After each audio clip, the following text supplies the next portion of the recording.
Hey, how do you know when to cut ties with a team member? It's a tough question, isn't it?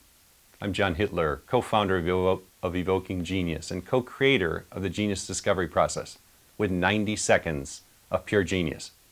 Okay, I'm going to flash up a matrix on the screen here that gives you some simple parameters to know when to cut ties and what decisions you need to make.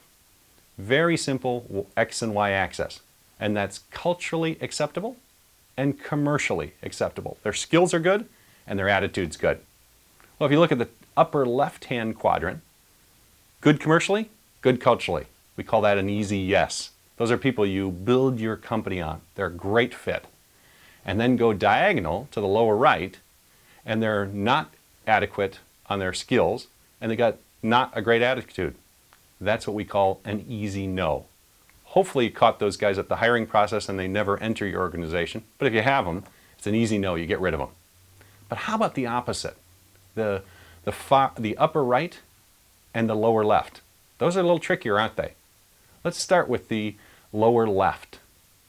On that one, their skills aren't up to speed, but they've got a great attitude. You think they fit your values.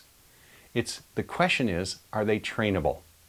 And if they are, you keep them and train them, and they become great long-term team members. You grow them.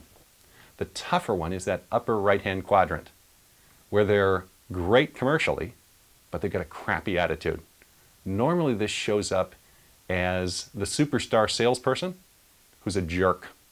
They're generating revenue, but they don't fit your values and they don't play well in the team. Question is, do you keep them? Because they do a lot of damage, a lot of collateral damage to your team. We call these risky.